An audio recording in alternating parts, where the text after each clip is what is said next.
Good evening. This is the regular meeting of the Planning Board of the Village of Dobbs Ferry on Thursday evening, July 6, 2017. We have 7 items on our agenda tonight, and I'm going to propose that we add one more item at the beginning of the meeting to deal with some minutes that we had received in our package. I would like to move to open the meeting. Is there a second? Second. All in favor? Right. Good. I hope members of the board have had a chance to look at the minutes. I did, yes. Let's just take them in order because we'll have to do resolutions. The first one are the minutes of our regular meeting on February 2nd, 2017. Does anybody have any comments on that? I was not present. Well, Nope. I had one. Oh, here it is. And this may just be for council a question. It says continuation of pre-submission conference for proposed subdivision site plan review for property at 223 Manor. Discussion was held, and then it says action. Chairman Hunter said this item will be held over to the March 2 meeting. My recollection was that we were gonna not have it back on the agenda until certain things happened legally. You remember, Darius? Yeah. I know. Yeah, no, it was, I mean, we weren't moving it to the next yeah, there month. was a legal. It was illegal until there was argument some, about the right of way. until there was some resolution from the court. We weren't gonna have it. Oh, you mean on Manor Place? Yeah. Yeah, Yeah. on Manor. Yeah. We're waiting for the court. Yeah, so it says that we're gonna move it to the next meeting, and Okay. that just doesn't. Wait for a decision from the court. Yeah.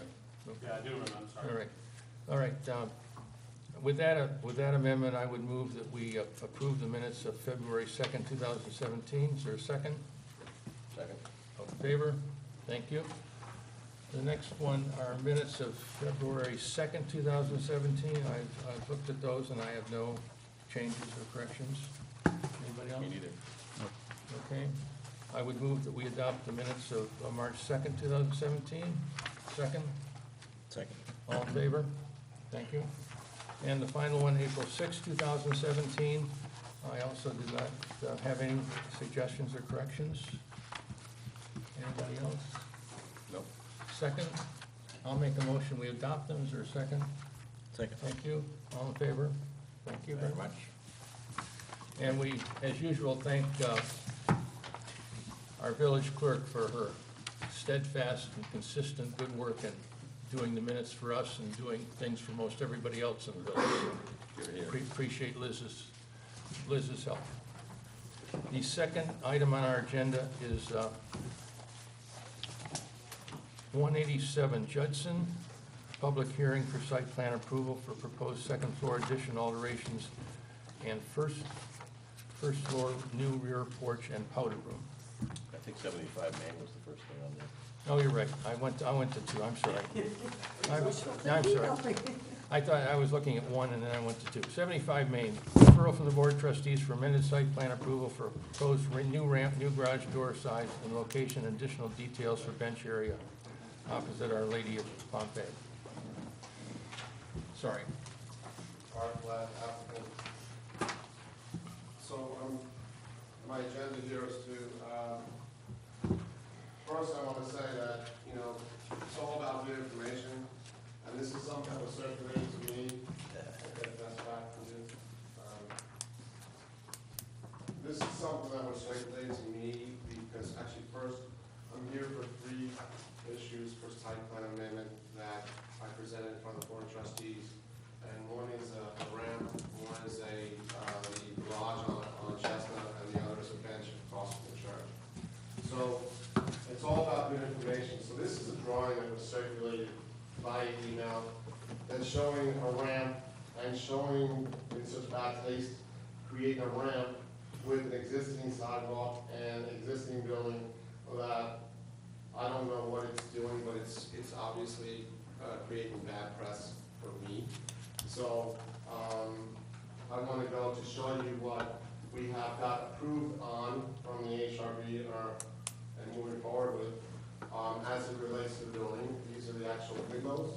This is the restoration of brick. The color may alter a little bit. And this is the ramp which we are proposing, which you can see, it's very subtle. It has the sidewalk built out, and it's, you know, I think it's in good taste, and it solves a lot of issues. And then, the next thing. There's another piece, which is the garage door, which initially we were proposing 16-foot wide garage door. We've revised it to 10 feet, which shifted the curb cut only 16 inches. So that was one issue. And then there was a bench in back of the that we proposed across from the church. So those are the very minor things, and we did get a easement from the Board of Trustees, which brings us to you for a recommendation for this ramp, and these two other, the garage and the bench. So we'd like for you to vote on yes or no on this ramp this evening so we can move forward. Well, I think you obviously and your associates and consultants, as well as we, are aware that an ADA compliance is important, and that we certainly agree with that. And would like to find a way, the best way, from your point of view, and hopefully from the villages, to make the building compliant as it needs to be. So I think this is a step in the right direction if you go the ramp route. And, there are other ways, and we've talked, some members of the board have talked about perhaps using using the elevator that's in the rear and using that as a way to move people into the building. Well, let me just, touch on that. I'm going to mention names now. I saw Bruce Richards outside, and, he indicates on his property that he's never had a wheelchair come up his property, so it's really not conditioning his ramp for his access. But here, being a retail store, there could be a wheelchair, but if someone did and was handicapped and had to go down Chestnut Street to the middle of the building, go through the building, up 18 inches on the elevator, to private, now they're going through the private, condo area, to another elevator, up one flight in that elevator, to a lift down to maybe 18 inches to that space. I mean, that's a major, to me, I wait outside. And it really is, yes, it's ADA compliant, but that's really not ADA compliant. That's like saying, look, go down the street, make a right, make a left, and I'll see you in about a half hour. So I don't agree with that thought. The other alternatives didn't pencil out. And again, we got an easement for this thing, and we thought this was in good taste of the village, and we even have a modified railing, which is a little nicer.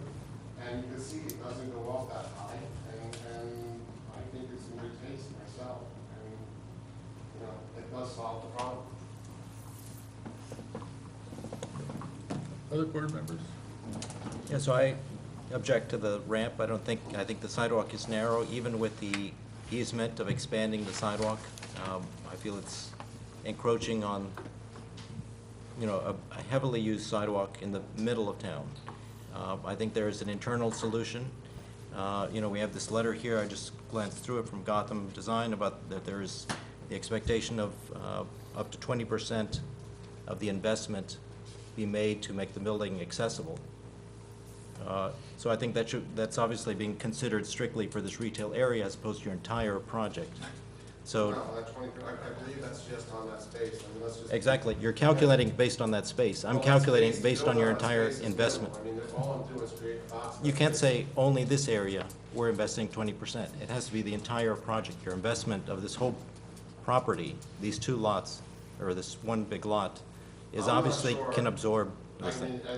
Anyway, so that's my position, is I that, think that was based on a level 1 build out, not a level 3 build, so I'm not sure exactly what that.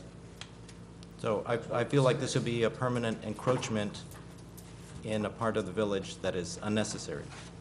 So we need clarification if it's on that retail component alone or it's an entire project, because we're treating that retail space as an independent piece of the project. Well, We're that's, not building it, it's an existing condition, we're not changing the use of that. we've always considered this entire project to be one project. Okay, then that's up to Okay. Ed to determine how he wants to determine that 20%. So, and, you know, I take issue with this letter because it implies that us saying we don't like the ramp absolves you from making this space compliant, and that's not at all the case. So I've seen, you know, if you go to New York City, half the buildings would have a ramp in front, especially in Soho and historic areas, if they were if that was really the only solution available to them. You find many, many stores, I've worked on them, you come in, there's a nice area, they sometimes put merchandise there, there's steps up, and to the side is a lift. It takes it takes a big chunk of the retail space, it impacts the space below. This is a 100-year-old building, and you're impacting the structure of it. I'm not saying it's not doable, it's a lot of brain damage to do it, and I mean, I think this is a much better solution for all parties, you know, I mean, I just don't see. And then you're lowering it, you're gonna change this whole thing, you're gonna transit whatever, because you're gonna lower this whole thing down. You're lowering the door. You're not gonna have the same line. You're adding a transom inside that recessed area, and by the way, that doorway is not accessible either. So you're gonna end up with a means of making that door open to somebody. You're gonna end up with a paddle push to open the door. I mean, I think that the sidewalk, you're not losing net loss by the increase, it's gonna be similar to the same. So you're saying- I disagree. And regarding the back area, I thought it was pretty clear from our last meeting that, you know, 20 feet of benches was not an improvement to that area. If you wanna take the bench out, I take the bench out. So I thought we had suggested that it would be a landscape solution. Take the bench out, that's fine, I don't have a problem with that. Okay, and the garage is an issue there, and the garage will be down 18 inches, the curb cut. So I'm just asking, look, if I understand the issues here, just vote yes or no on this thing, so we can all move on, and we don't have to drag this out, because it's been, you know, this is my, 35th or 36th meeting on this project, and I'd like to move forward. So I'm just asking the board here to look at this illustration here, and just vote yes or no. Okay. Thank you. Any comments from board members? I don't think that illustration is accurate. The ramp looks like it's about a foot wide. How could you fit somebody on that ramp? Is there a better picture than this? The ramp is 4 feet wide, correct? For a wheelchair? In the plan? 4'6", so that's a lot of space. I think you should really, I mean, I think we talked about it the last meeting to come back with an internal solution. There's no internal solution, this is it. So either vote yes or no. I would say no. I'm saying to you, if you vote no, then vote no. Okay, I'd say Okay, no. that's, I'm just saying, I think this is done in good taste and it works. I've had to be architects look at this and, this is what they come up. So any comments on the garage door? I don't have any comments on that. No, that's fine. I think it's a real dilemma for the board. We supported this project early on, and I think very much want to see this building restored and the additions made to it and so on. So it's frustrating to end up talking about a 4-foot ramp, but it's important, obviously, in and of itself to the village, and there needs to be a solution.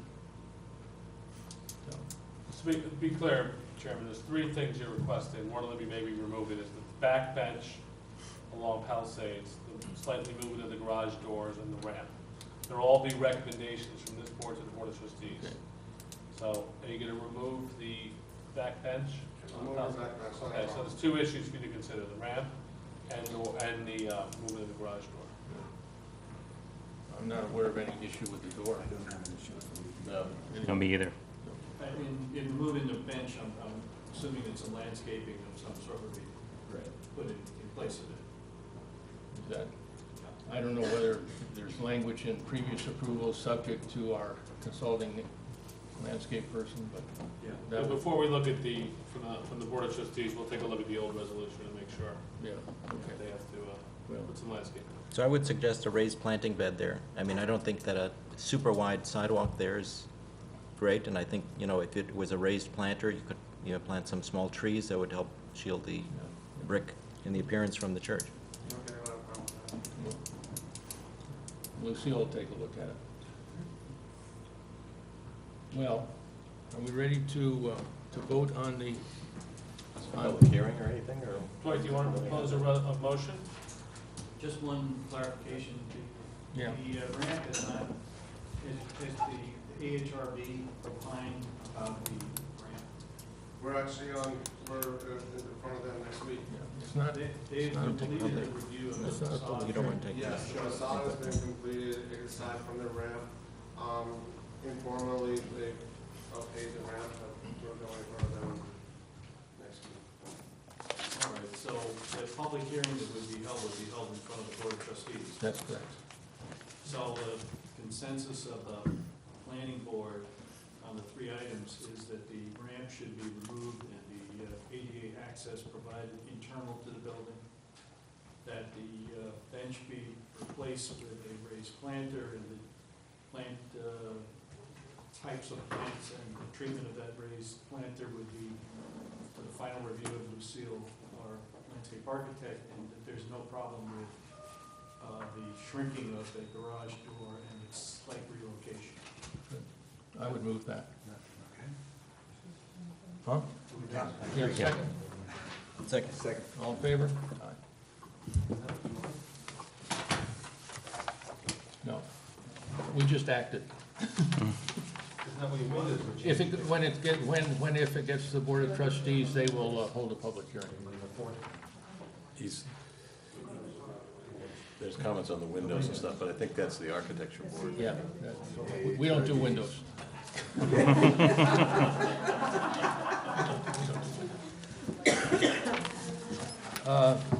Item number 2 on our agenda, 187 Judson Avenue, public hearing for site plan approval for proposed second floor addition alteration and first floor new rear porch and powder room.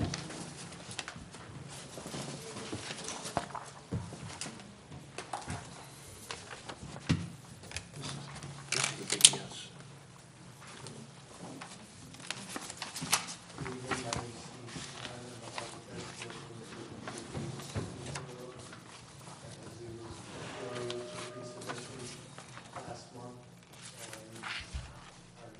Are there any changes since last month?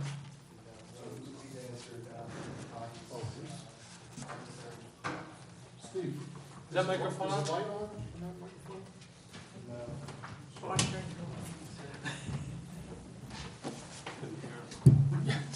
I couldn't hear. Just me.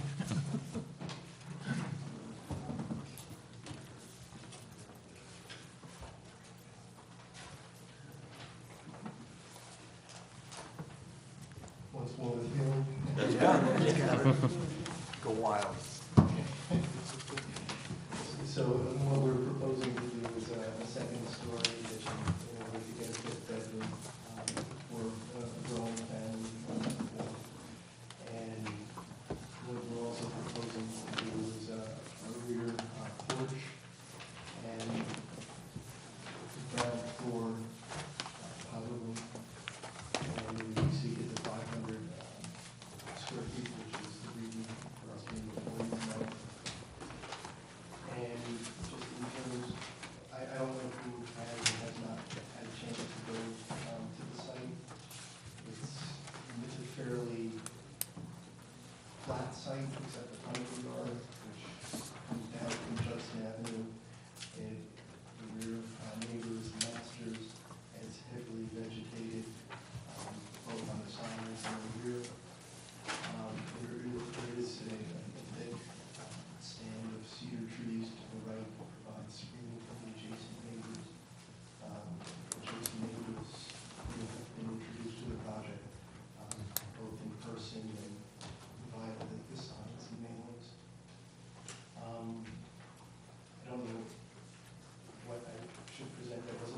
Well, I think last time we went through this and we're familiar with it, anybody, and I've been to the site a couple times, and there's not much to see. There's lots of land around them to do an addition without having an impact on the neighbors.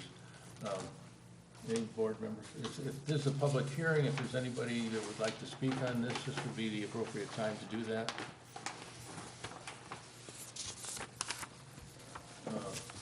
Any other comments, or I would No, move to? I live down the street, and I can't believe this is gonna be even visible from the street. It's gonna be extremely subtle from everyone's perspective, except for the neighbor to the south. Good. I would move to close the public hearing then.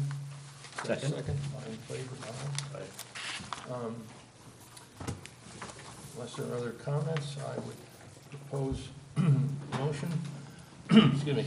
Village of Dobbs Ferry Planning Board Resolution granting site plan approval for the construction of additions to a single-family house, 187 Judson Street. Judson Street? Avenue. Judson Avenue, yeah. Whereas Peter Green and Stephanie Perillo, owners, have applied for site plan approval to construct an addition to their single-family house and make related improvements at 187 Judson Avenue, denoted on tax assessment maps as section 3.170, so on. And then it lists the documents and plans that were submitted for our review and review by our engineer. And whereas the planning board is familiar with the site and surrounding area and the proposed improvement plans and the use of the property, and whereas a public hearing regarding the subject application was held on July 6, 2017, and all appropriate comments were duly considered, and whereas the planning board has reviewed the staff report prepared by James J. Hahn Engineering dated May 26, 2017 for the application, and whereas the construction of an addition to a single-family house is a Type 2 action under the State Environmental Quality Review Act and is therefore exempt from further environmental review, therefore be it resolved that the site plan review herein is not inconsistent with the village's LWRP and vision plan. Be it further resolved, the planning board of the village of Dobbs Ferry hereby grants site plan approval for the subject application conditioned on the following. 1, all applicable provisions of the site plan regulations and other applicable county and state regulations should be met. 2, prior to the issuance of a building permit, all required site plan and engineering fees shall be paid, and all items in the village consulting engineer's memo dated May 26 shall be addressed to his satisfaction prior to the issuance of a building permit.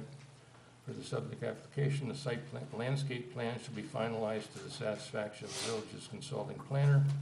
The following language shall be added to the plan, quote, approved subject to all requirements and conditions of a resolution dated July 6, 2017 of the planning board of the village of Dobbs Ferry. Any change, erasure, modification, revision, absent reapproval shall void this approval. Be it further resolved that this resolution shall have an effective date of July 6, 2017. I would make the motion. Is there a second? Mr. Hale, all in favor? Any? Unanimous? Thank you very much. Thank you all.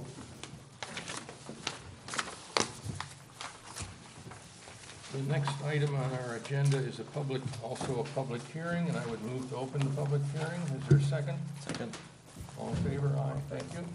29 Belden Avenue, public hearing for site plan approval for proposed new two-car garage attached to existing house through expanded mudroom addition.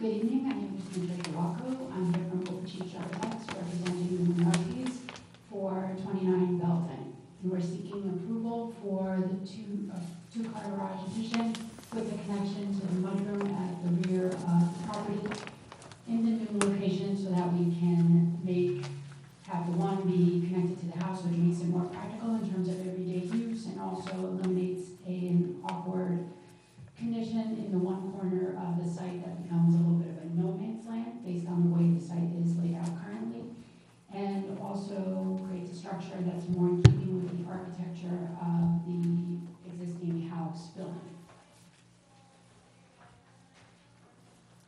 do you have a picture Yes, from the rear? yes.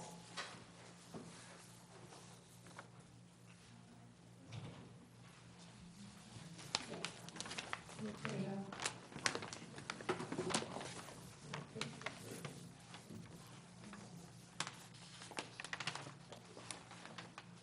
I can show you, And I'll then- show you one more side.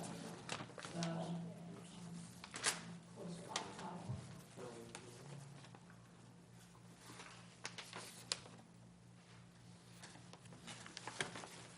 And I could find it here, but how many feet how many feet from the lot line is that from the The side? garage building is at the 12-foot setback.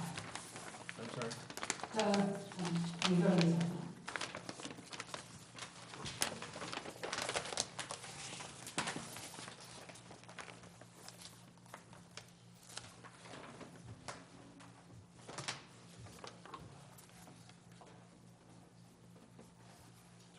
The garage building is cited so that it's right at the 12-foot setback. And then it tapers in at the bedroom, obviously. It's easiest, yeah, it's easiest to see it there. It's right at the 12. 12-foot setbacks.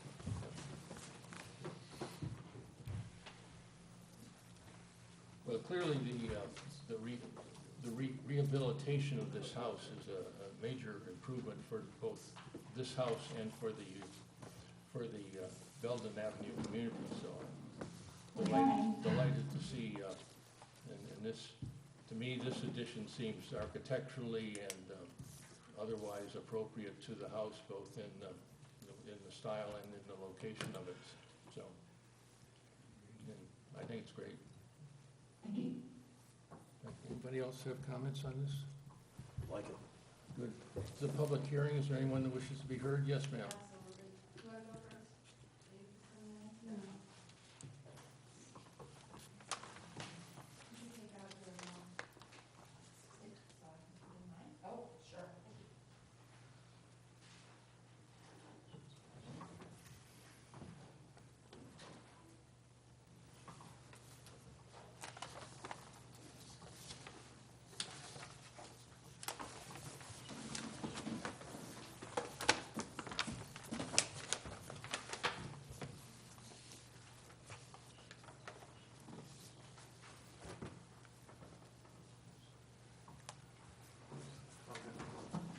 First of all, my name is Peggy Markey.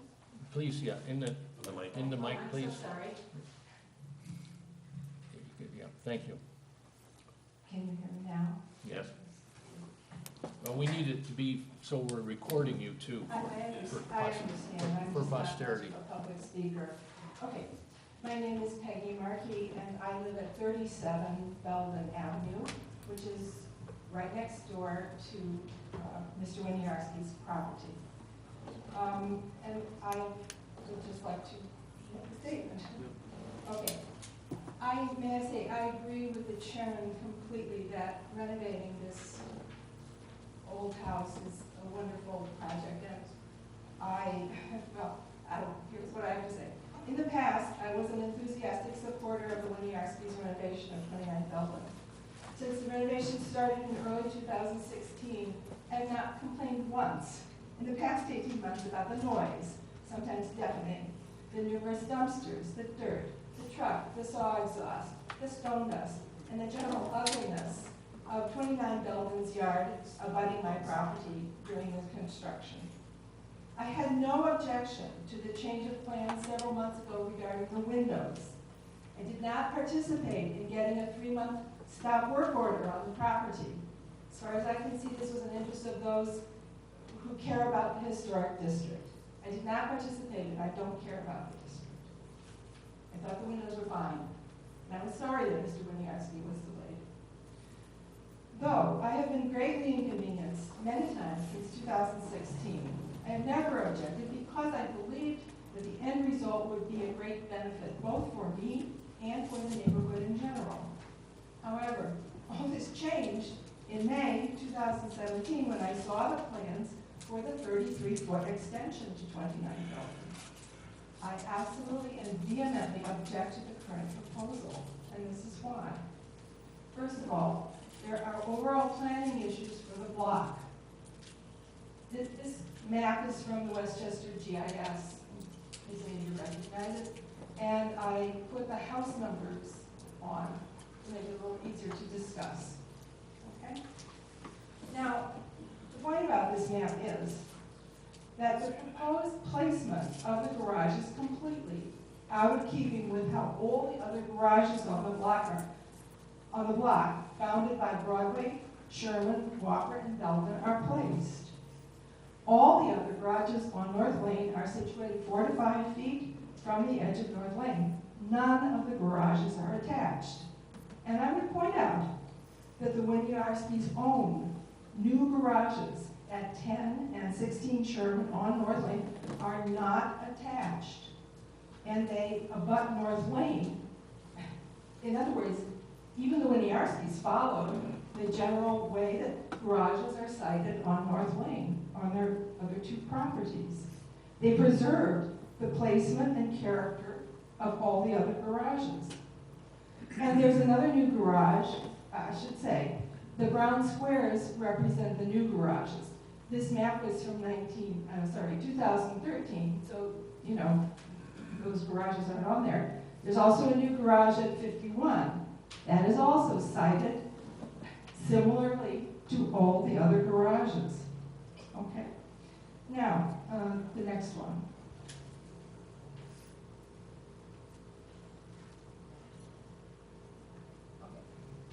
Now this, you see the purple square, the red square, and the blue square. That is what is being proposed. The purple square is a big concrete pad for parking, I guess. The red square is the actual garage itself, and the purple square is mudroom.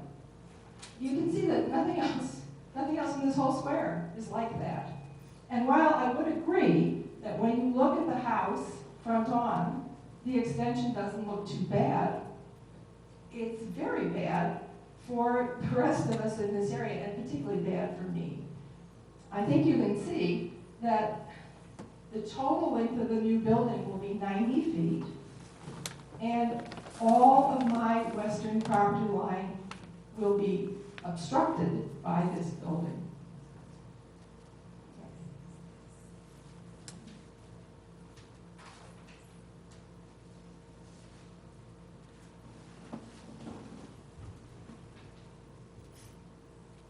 Now, the architect showed the drawing of the site plan of the proposed building, but this shows the proposal in relation to my house. This is so massive. I would just say my house is 30 by 30. This garage and extension, just that, is about the same size as my whole house.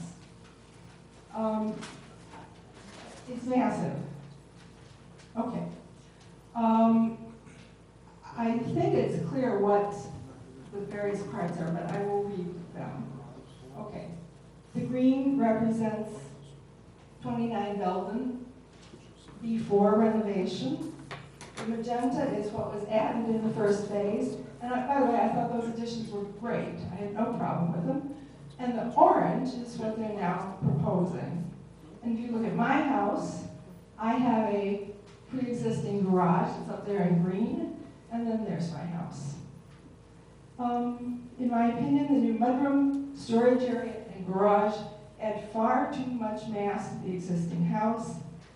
And in addition to being excessively massive, the proposal to attach the garage and mudroom to the house is completely against the character of all the other houses on North Lake, including the two currently owned by the Winiarskis.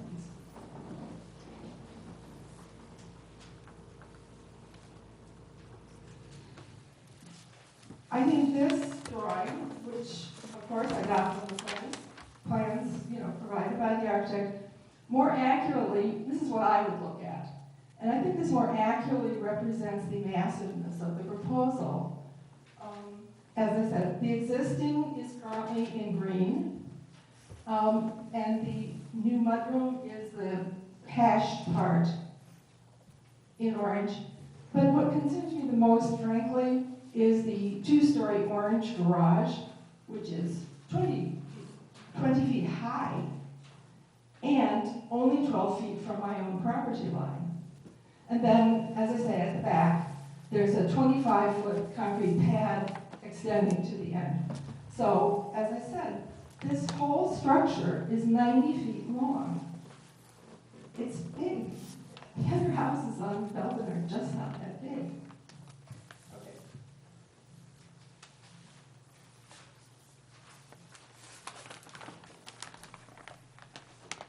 I would just say that to build the current garage, to build the extension, the current garage has to be demolished. I don't oppose this. It's an old building, it's probably 80 or 90 years old, but, you know, I don't oppose it. I would make a suggestion.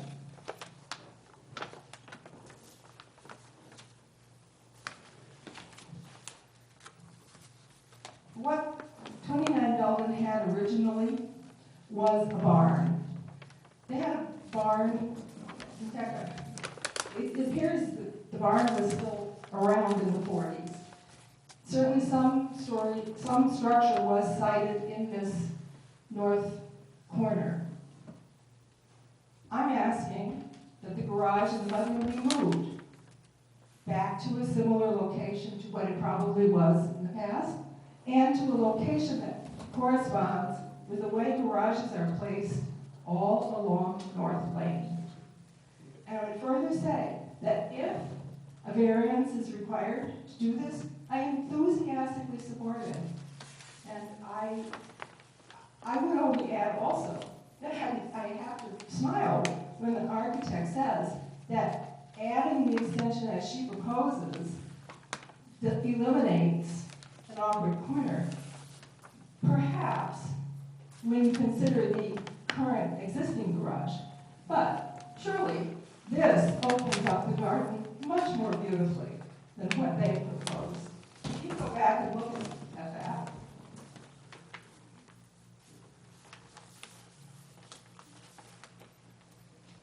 This is a much more awkward use of the space.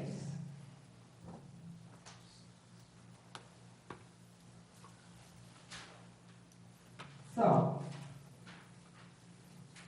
excuse me. In conclusion, I request that the plans for the extension of 29 Belden be revised in order to reduce the excessive massing and to preserve the current character and the siting of both the houses and the garages on North Lane. And may I say, I've lived in my house for almost 40 years. It is extremely painful to me that what I thought was going to be a wonderful addition to our neighborhood is now turning out to impact my own property so negatively. And I hope you will take this into consideration. Thank you. Thank you very much.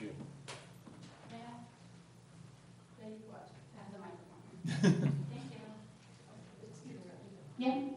So just to address some of the points that were made by the neighbor, with all due respect, the fact that the siting of all of the other garages on North Lane are as they are does not in and of itself dictate where our garage should be sited. And that the two properties that the Winiarskis own on the other side of the street, 16 Sherman and 10 Sherman, are sited as they were because of the logistics and the distance of getting from where the houses are located, which we're respecting what the existing location of the houses were, to the garages in those locations. The fact that this house with the attached garage and mudroom addition will be more substantial than the neighbor's house is in part due to the fact that the 29 Belden property is substantially larger than the neighbor's house. And all of the moves that we are making with the attached mudroom as well as the subsequently attached garage are within the rights that we are allowed under the zoning code. So there's no need for any variance based on that. And while the proposal that the neighbor has suggested about adding a garage at the back that would be in line with her current garage might suit her better. We are trying to do what suits this property best and with respect to what the siting of the neighbor's houses are. The fact that the garage is to the back of the house and therefore quite a distance away from where this neighbor's house is, I would argue does not obstruct any of her view. And we have been trying to make the most of this property, given the siting and given making it reasonable for modern clients who will be looking to purchase the property. To answer the question about what is happening at the back of the garage, what is proposed between the garage and the road is clearly driveway. Then we have the garage building, and the only other paving is just a little bit of a patio space outside of the porch access. So while I appreciate all of the careful study and consideration that the neighbor has done, we have likewise done careful study and consideration of what is best suited to the property and the logistics of the house and modern living, and we think that we've executed that.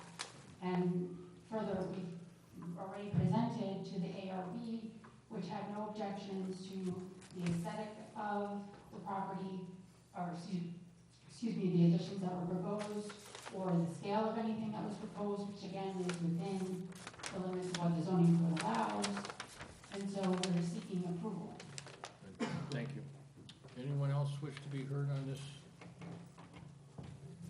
Could I simply say, I do understand, If, yes, get the microphone, please.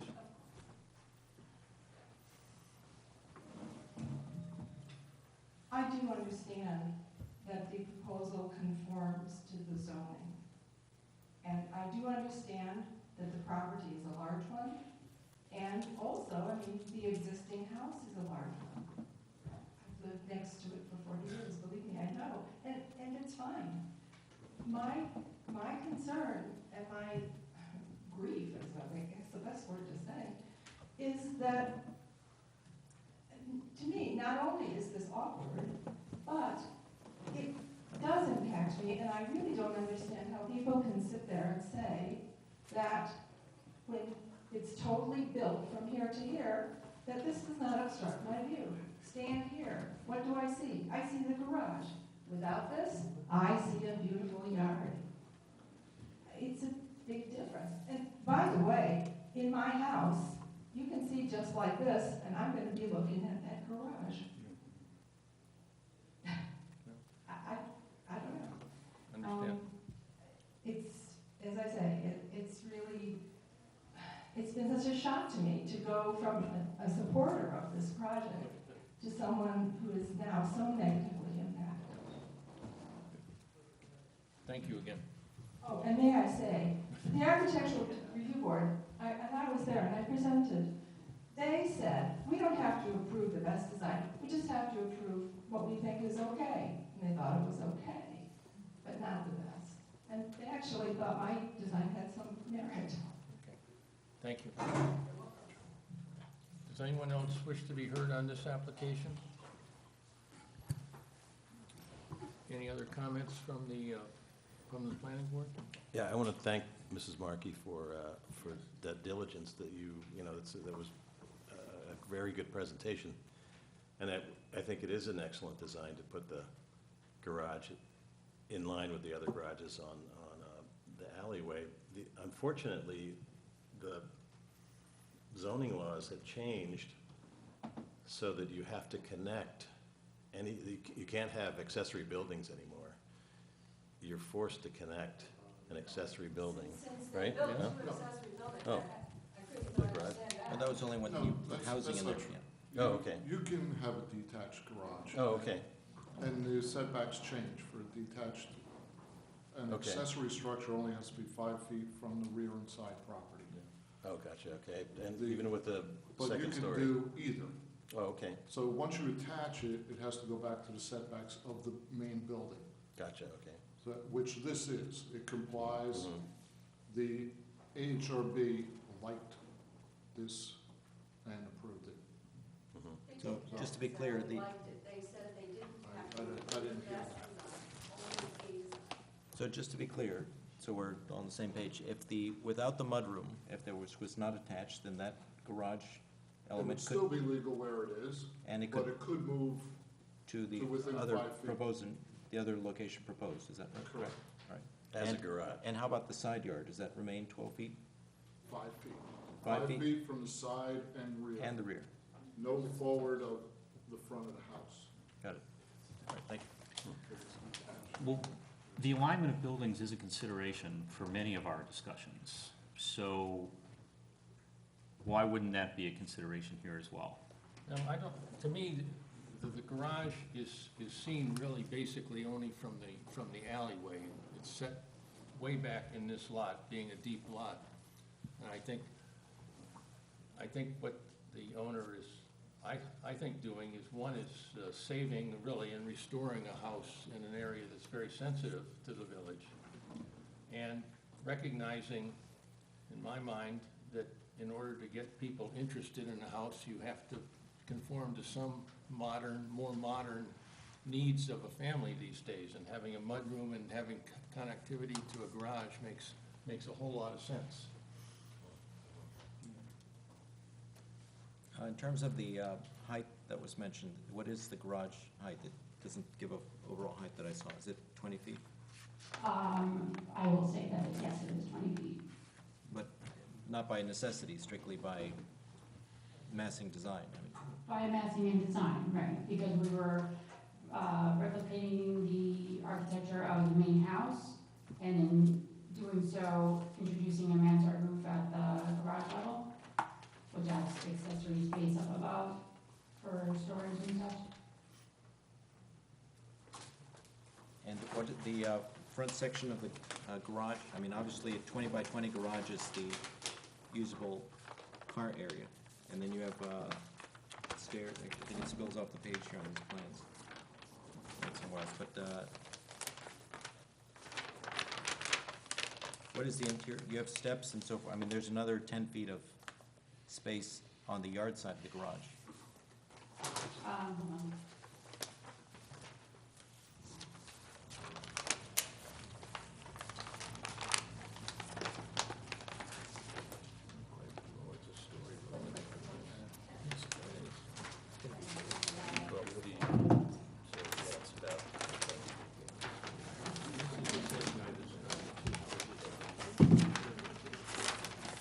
Right, so you're talking about the space in the dugout, that's the side yard? Right. Right, so that's accessory storage for the garage, and then there's a stair, a secondary stair that takes you up above the garage, which is this loft space, which could be a home office or a exercise space, something in that nature.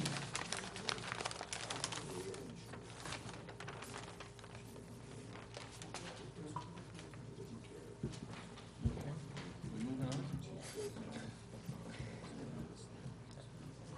I mean, I think some valid points were presented about the, the size. It's obviously inconsistent. You've made a choice to have it connected to the house, and then you've added a mudroom, and then you've added this space, and then you've added the accessory on top of the garage, whereas the presumed necessity, as far as I'm understanding, is really the garage and connectivity to the house.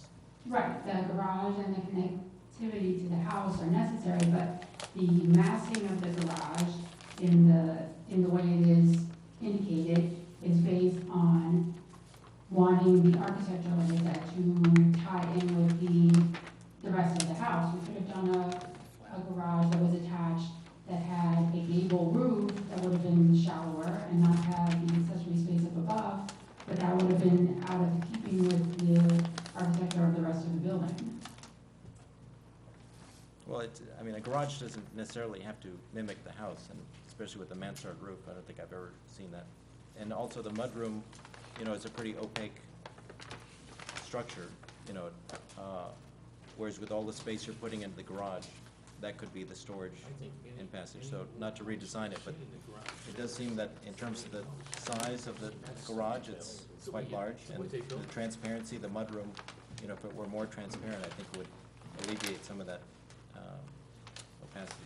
Well, the lack of transparency on mudroom, and I'm guessing we're talking about to the 37 Belden property, was in order to provide privacy both to the 29 Belden property, but also to the neighbor at 37.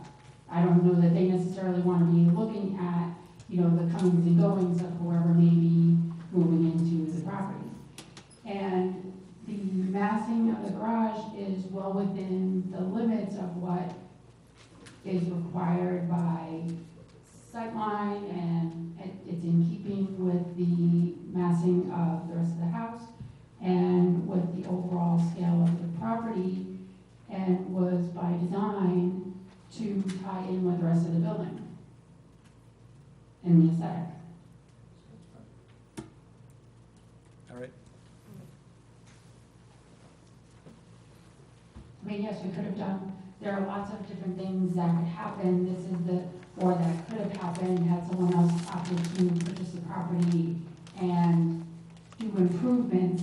What we're attempting to do here with the full support of the Mercies is to make something that is logical and beautiful and serves the best interests, we think, of the neighborhood, but also this property for whoever the future inhabitants may be. Thank you. Okay, the engineer, Mr. Triano, would like to make a comment if that's Fine. Yeah, my name is Sal Triano from Crosslake Engineering, PLLC. We're the ones that did the drywall and stormwater design. The configuration that Overteach Architects came up with for 29 Belden actually results in a net decrease in total impervious surfaces on the property by 350 square feet, which is fairly significant. If this garage was actually pushed back out, which was proposed by the neighbor, it would actually increase the net impervious surfaces and regulate paths and areas and access to that property. So again, in the overall site plan approach, keeping within a much more defined footprint is helpful from the stormwater design system. So that's yeah. Thank you. Is there anything we can do? Oh, I'm sorry, go ahead. Sorry, is the driveway asphalt or concrete? As was, asphalt. I think. Is there anything we can do from a landscaping perspective to mitigate some of these concerns? There's already lots of trees. Well, we do have, I mean, we have called out for screening and substantial infill on both sides of the property in order to create a visual buffer between both 37 to the one side and also to the neighbor on the other side where there are more mature trees and things that thin out down below. Yep. And a fence.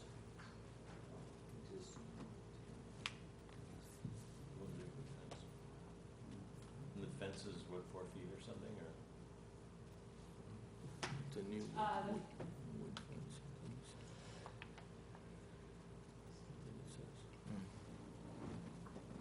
The tree is dark.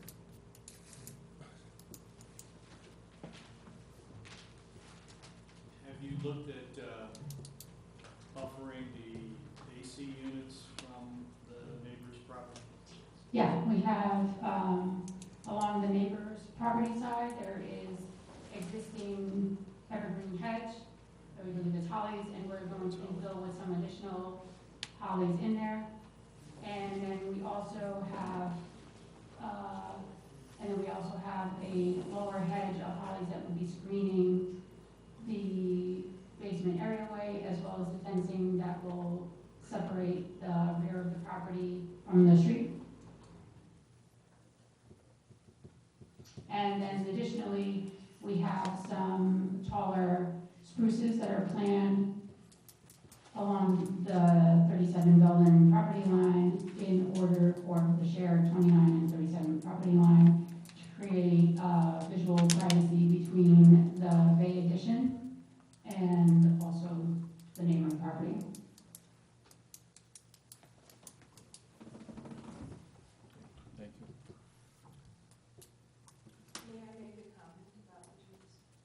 Anything you'd like?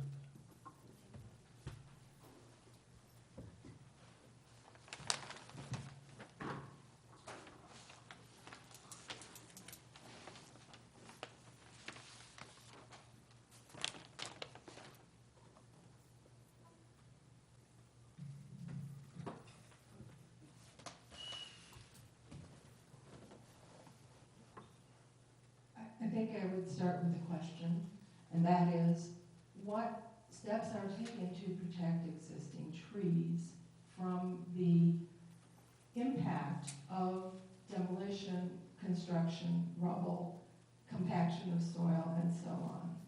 I ask because I was told that, may I say, there's no existing holly hedge. There is a pine tree, and it's shown on the plans. Okay? Excuse me.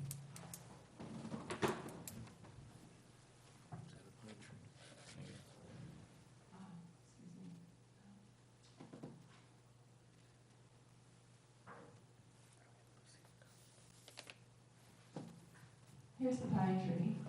Not this one here. The perspective is a little strange, so I'll try to explain it. This is my fence. This is actually a distance of 6 feet. I know it doesn't look it in the photo, but it is. The construction fence runs against the trunks of these two trees on the Winiarski's property. I don't know, but I don't think this is enough to protect that tree. And this is the tree that would be the major screening for me from their proposed extension. Holly tree, well, since I know where it is, I can see it, but it's actually over here, and it's a small tree. It doesn't, I mean, it screens a little bit, but, you know, and if they're gonna plant more, I'm glad of it. In fact, when I bought this house in '79, all along this property line on 29 was a wonderful stand of, I don't know, 40-foot tall hemlocks. It was great.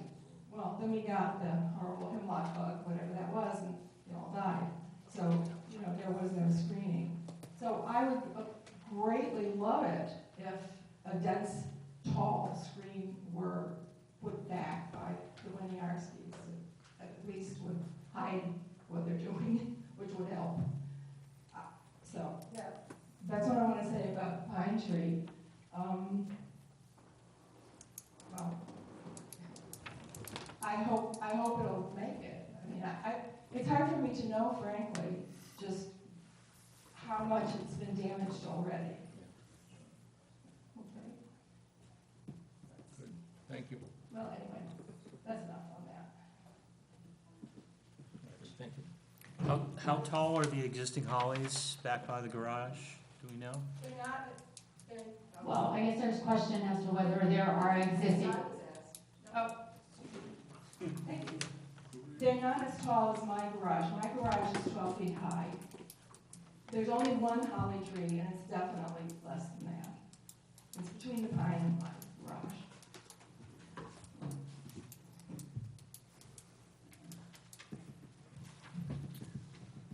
Any other comments? Well, just that I'd like to see a landscape solution that reflects a 20-foot structure and how they can mitigate the effect of that on the neighbors. I think that would be useful. It could be a compromise, yeah. Yeah, that's fine. Good idea. Yes, Lee?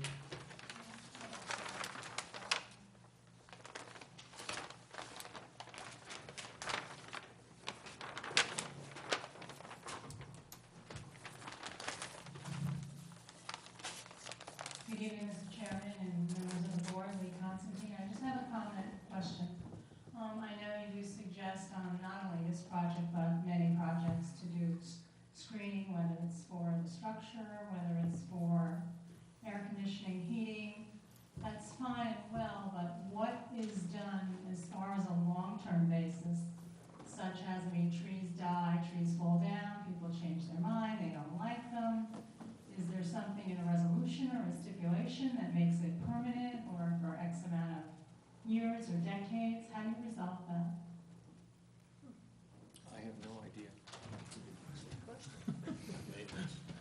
Can you People have, can say they're going to can do you, it. can you say that the tree has to be there in perpetuity? No. No. It has to be there for the certificate of occupancy, if there's a landscaping plan, and to I mean, close tree- that permit out, yeah. that landscaping has to be there. Yeah. Sometimes there is a bond in place to ensure the life of the tree for a certain number of years. Right. After that, once the tree becomes, of this particular size, it would need a permit to be removed. In between, there's nothing.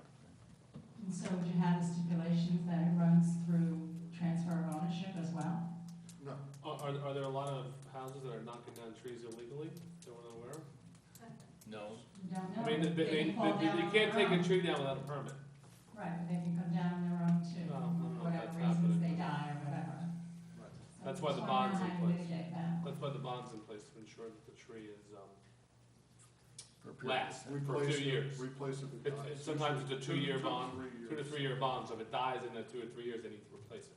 And Ed and his department will ensure that they're maintained. So Okay, they're- thank you. Thank you. Basically, we're requesting that the landscape plan be relooked at Yes. to make sure that the screening of the neighbor from the side where the garage is going is adequate to soften the appearance of the garage on that side, and also to screen the AC units with proper buffering sound, so that the noise does not transmit also. Thank you for saying that. It's another question that I raised to the AHRB, and they couldn't be less interested.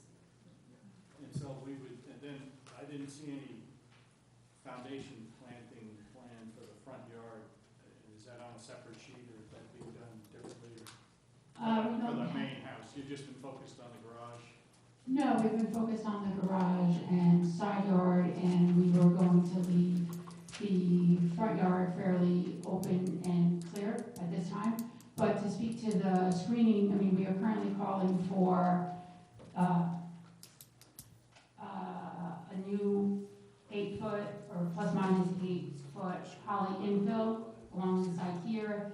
If as the neighbor has stated, there is not currently anything more than one remaining holly, then obviously we would continue that in deference to softening this effect for that neighbor.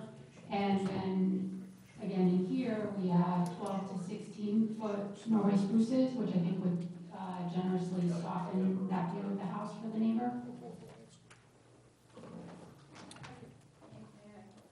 Could we stipulate that the village landscape planner approves the Yes. solution? Yeah, I think that's, Dwight was, I think, indicating that. So we were thinking that the revised plan would come back for your review, or you're thinking you want to push this back, and what were you thinking? Lucille, look at I was thinking, well, what I was thinking is we could close the public hearing tonight, and we will have a resolution next meeting that will include language with respect to the planning. May I ask a question? Will I get to see what the planting proposal is? The plans, when they're submitted, are available at the The building landscape- department. The landscape plans. Yeah. They'll also be there? Okay, thank Yeah. you. Appreciate it. You should submit that before the next meeting, the landscape plan. Yeah. That, More detailed, showing caliper, showing height, showing, There's a curb cut also on Belden, is that planned to be removed? No, the plan was to keep that in place since it's grandfathered. I think we should take a look at that also. I think Belden has the unique quality of most of the access for parking is to these lanes that are behind the properties. And so we should, to the extent where we can preserve that wonderful quality, and given that you're putting in a 2-car garage with 2-car spaces in front of it, it would seem reasonable to remove it. Yeah, I would think But so. that's something I that we would think consider so. to do. Yeah. And then the AC units, there's probably, I'm not an expert on it, but the way they're situated there, it looks like there's enough space to do some screening that is, only set back maybe 5 feet from where they are, that can both be a fence-type structure or landscape, whatever, that would totally block noise penetration over. Because sometimes the trees get up, I see you have a fence also, to better to have too much in terms of screening those from the impact on the neighbors than too little. That would be my view. All right. So I would move that we close the public hearing, and we will see a resolution before the next meeting, and be prepared at that point. And we'll see revised plans. Does that mean vote or no vote? There'll be revised landscape plans? Yeah. There's a motion to close the public hearing. Yes. Who seconded it? Yeah, is there a second? Second. Nobody did yet. I just did. All in favor? Thank you.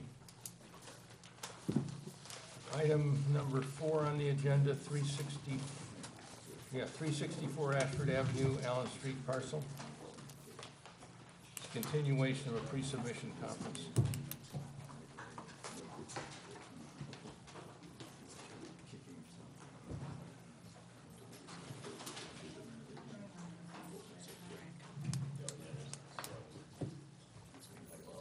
Good evening, Pat Steinschneider on behalf of the applicant. This is a continuation of a pre-submission conference. We're seeking, at this point, 3 things. One is subdivision of properties, and the other is site planning for what will then be 2 development parcels. We described this to you at the last meeting. I wish I had my pointer, but I can't find my tool case for my computer. Still? Upsetting. Basically, what we've got is a piece of property being purchased from the neighbor, to be added to a piece of property on Allen Street to make this parcel a single-family building lot. Right now, that property line comes straight through here, so we'd be subdividing this portion from this portion, which would mean this parcel, which is approved with an existing 4-family house, would be on its own parcel. And then we're proposing the development of this parcel, which is actually 2 separate tax parcels. But actually, lots of tax parcels, but 2 separate parcels recognized by the village. I think we don't really need to go through this stuff. I'm just, no, that's not mine. But I'm just glad that somebody doing the right thing, so. There you go. No, somebody, Darius, was there an issue with the mortgage? Yeah. Patty, we did, on the legal side, we saw there's a contract for the purchase of the property. It was a question I had that I wanted confirmation from the current owner of the lot that's gonna be, the area of the lot that's gonna be given over to your client. In terms of a bank or anything like that, he doesn't have any financing on that property, and he is supposed to provide proof of that, which I think is just a letter from him. Provide an affidavit from him, that's fine. Right, and we'll make sure that you've got that. I mean, we still haven't gone public on this, so to speak, which I'd like to do for the next meeting, and that would be a condition of us being able to do that. So you want a public hearing for subdivision and site plan? Yes. I mean, it's up to the board if they want to do them concurrently or do them sequentially. Do you want to do a site plan for the lot along Ashford? Yes. Proposed lot 2? I think so, because, even if we don't carry that all the way through right now, I just can't imagine this project being looked at without somebody wanting to know, well, if we do this, what happens there? That's in the DT zone, right? Correct. That's That a would board require, question. that would be a recommendation Yeah. on that lot. So You could create the lot, but it'd be a recommendation on that lot. Correct. but the lot he's creating is in lot 6. He's creating 2 lots. He's creating, If he joins the other stuff in the DT, it needs board trustee approval. right, we're talking same thing. This parcel here, this is OF6, so this is fully under the jurisdiction of the planning board. Anything that happens on this property fronting on Ashford Avenue is a recommendation from this board to the board of trustees. You still don't think we can handle the Allen Street property and go through the whole? You can, then you'll make a recommendation on the Ashford Avenue side, and if you seek to approve or disapprove the Allen, that's fine too. You can do it all, you can. And right now, if I'm understanding my client properly or accurately, this is what he is going to move forward with first, which is Allen Street. I'm just thinking that we should have enough understanding what happens here here. Yeah, we don't want to segment it out. What you'll need to do is provide, I think one of the main issues is gonna be your access, Yeah. the traffic issues, how you're gonna handle that. I think you should provide some sort of analysis of that. So, Not right now, Well, but for the public, you can tell us what you're thinking. well, I'll tell you quickly what I'm thinking. I mean, these are, we're in the process of developing site plans for both. We would be proposing to present these at the next meeting, which would ideally be a public hearing. This is that parcel fronting on Ashford. This is the existing 2.5-story with 4 apartments. We're proposing a building here, which would have its own entrance core. There would be 5 units in that building, and there would be a total of 13 parking spaces on the site, accessed by this single driveway. There were comments that we received that we have 2 driveways.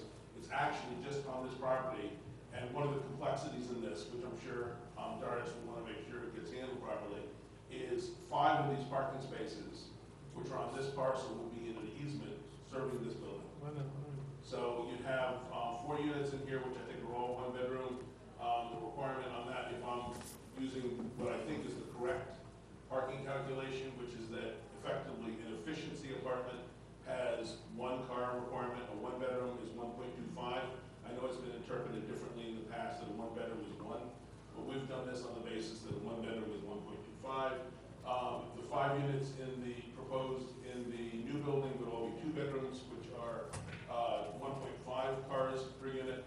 So we'd have requirement for a total of 12, and we're showing 13 spaces. There is some concern about this parking space.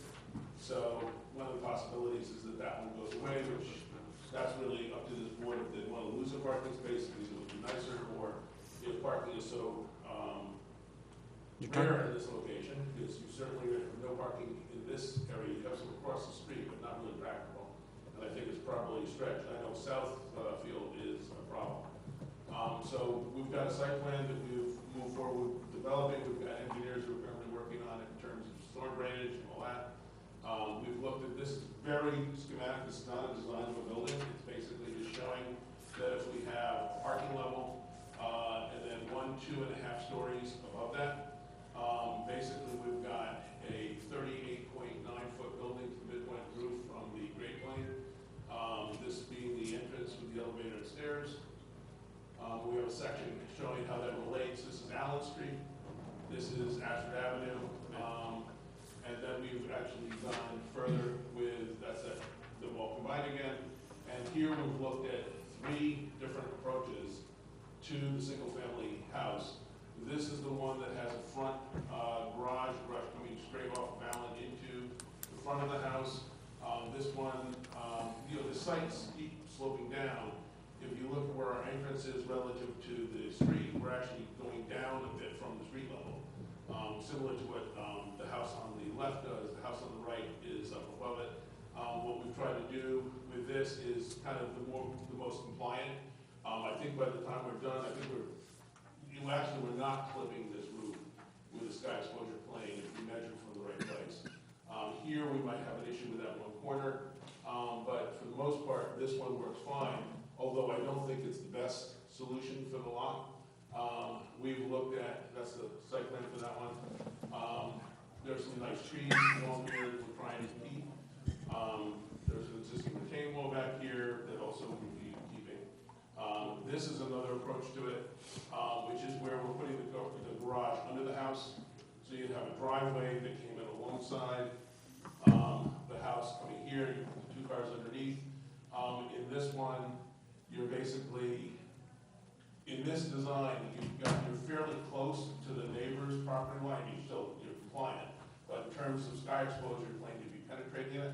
But one of the things that we'd be presenting, and this might be more ARB than this board, which I think maybe we should do before we come back to this board. We've positioned the house that is effectively halfway between the 2 street houses. So what you've got is more space between the houses, and particularly the neighbor to the east, who, this is a 10-foot side yard. I think we're at about 20-something at that point. So I think it would be better for them, even if we did encroach into the sky exposure plane with this solution. But then we've looked at another way of doing it, which moves the stair around to the side, which we might be able to get everything pretty close to working. One of the challenges here is, you know, if we do the rectangular diagram for sky exposure plane and make it even with this back wall, where we are with how low the site is, we would be okay with that wall, but we're not okay with the wall that's up from there. But of course, if we do the sky exposure plane from that point, it's less of an issue. So how we want to deal with that is something we're going to need to try and figure out. And I think it should involve the ARB. If I understand where we're headed with the changes to the code, this board certainly has the right to consider the sky exposure plane, but this board will be looking for the ARB to be really dealing with it in terms of the design of that. So I think that's just the plan of that. This does, you know, we are still keeping these trees along the side. Probably to do that, we would be doing at least part of this with a paved driveway. You know, paver is not something solid. You know, we meet all the setbacks and all of those things, and I think that's it.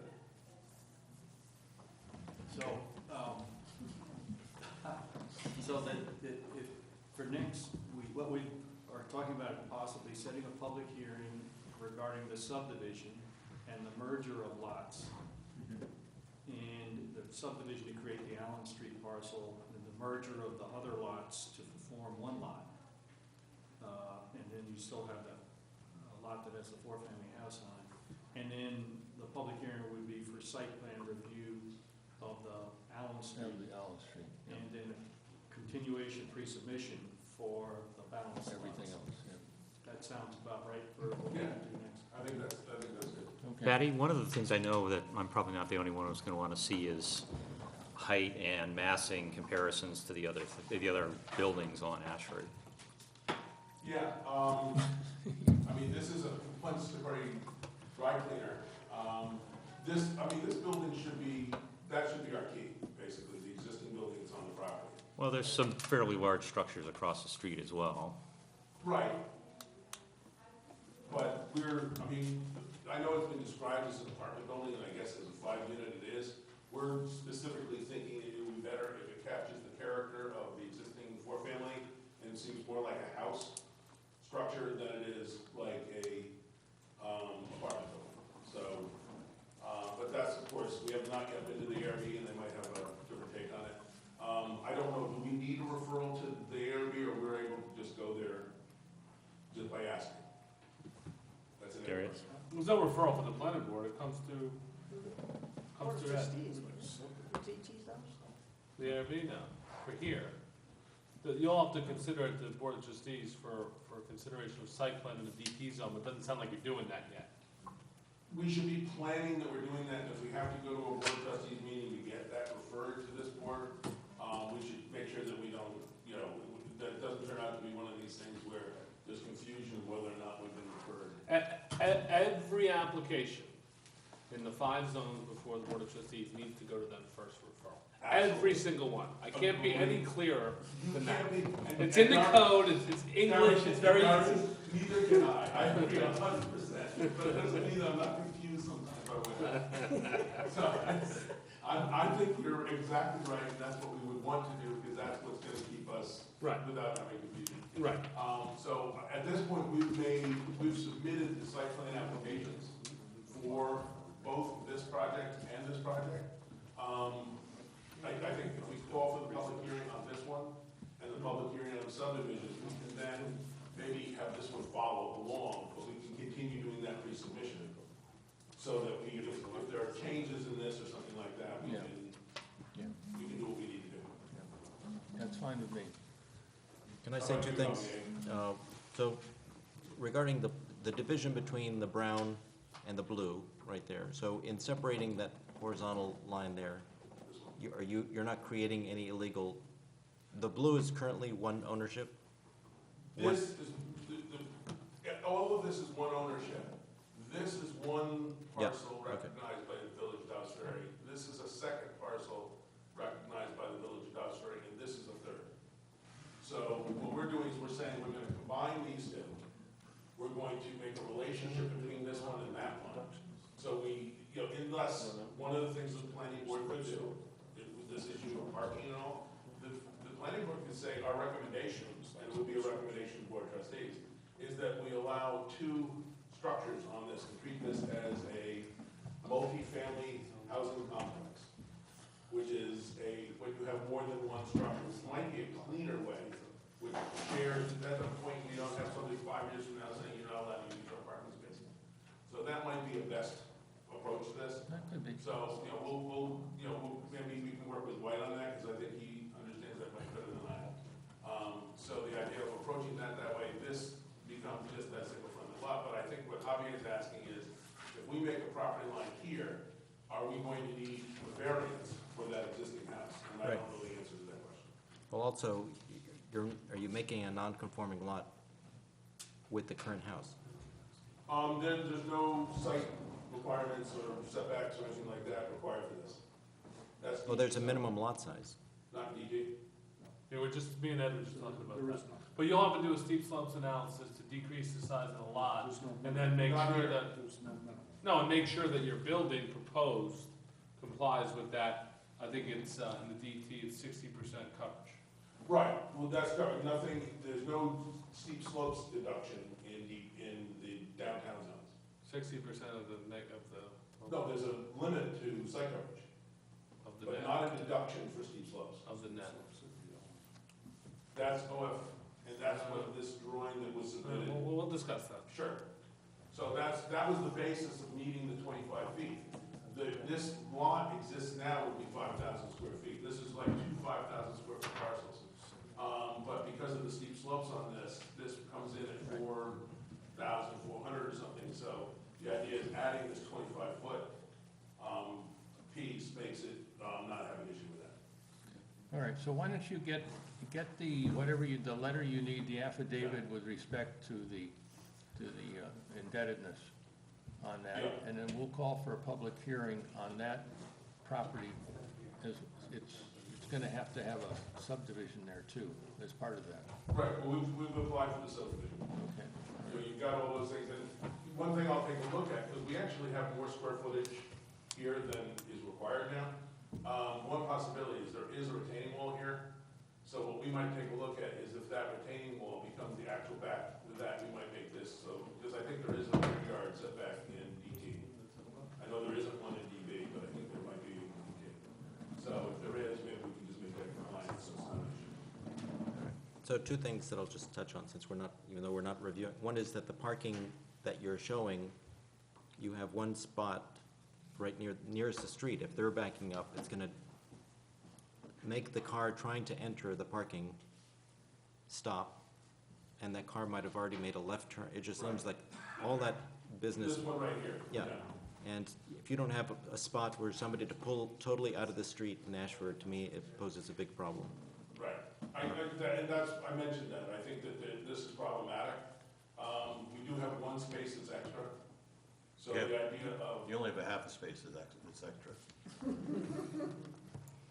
It's four spaces at 1.25, right, and 5 spaces at 1.5, it's 12 and a half. okay, which way does it have to? Goes up. So you need another half a I'm not space. sure.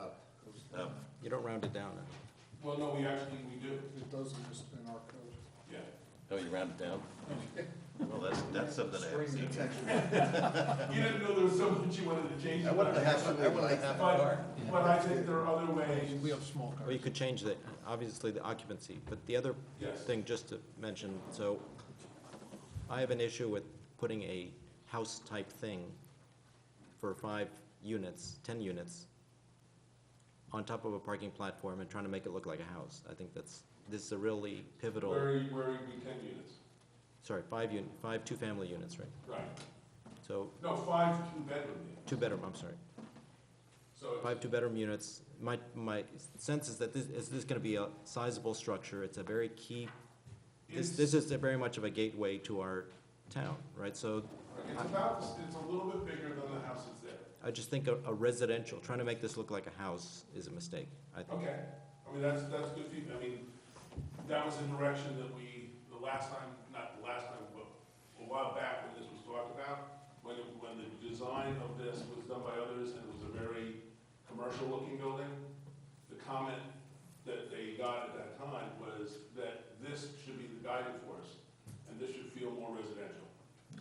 You're gonna have to show how this is all legal too, Yeah. in terms of size, in terms of lot area. I'm just get eaten around by what you say. Well, we gotta talk about it, we gotta meet and Yeah. discuss this, Sure. it's not here, this is not a planning board issue, Right. but it may not be legal. We gotta see, we gotta see your calculations and Yeah, your. we haven't found anything that's not legal in it, but that doesn't mean that we've looked at every corner, and we certainly want to make sure that it. Parking, the size, the, everything. Well, You wanna schedule a public hearing, Chairman? Are you will you be ready for a Yeah. public hearing? Yes. In all respects? All right, I would move that we have a public hearing on the,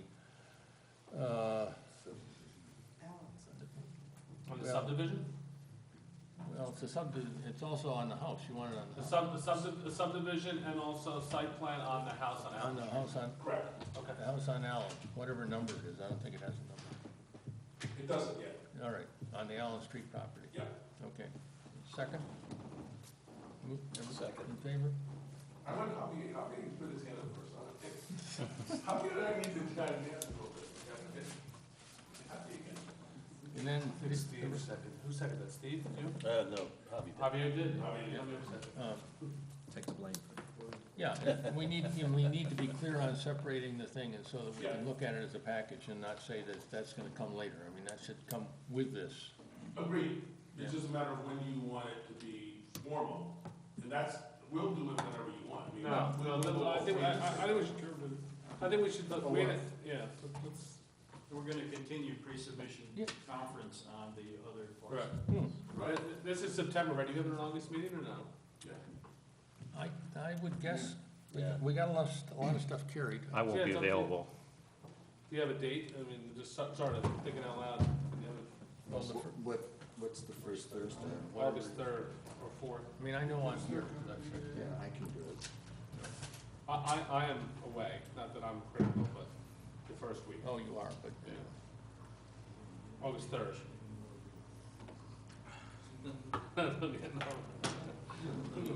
I'm around. You okay? All right, well, we've got 3, so Okay. maybe 4. Oh, okay. So there will be, I might be available. Yeah. They'll be in August 3rd. We get the calendar. Really vote. She can talk now. I mean, just, I agree with that whole idea, because what I'm anticipating, I'm candid about it, is that we might be done with the single-family lot fairly quickly. At which point, that's done, off the table, no longer part of the discussion, and then we can look at Ashford and however long that needs to take. Yeah, we can start that in But September. it would, No, at the next meeting, would you have the kind of abstract wireframe massing for views for the potential building on Ashford that you showed us for the house on Allen?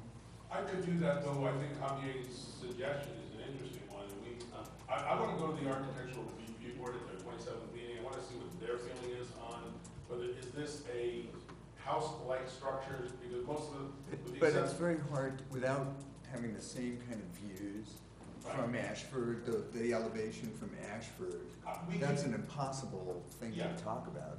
Well, what we can do a SketchUp model Yeah, of that, and then be able to show from different vantage points. that's what I would do. Right, that's fine. yeah, goodbye. Thank you very much. The next item on the agenda is 84 Ogden Place. Continuation of pre-submission conference.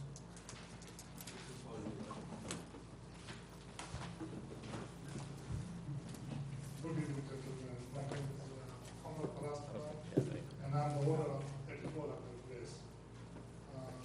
Last time, it was only about 84 Ogden Place, and now this is together with the improvement of policy of 84 Ogden Place.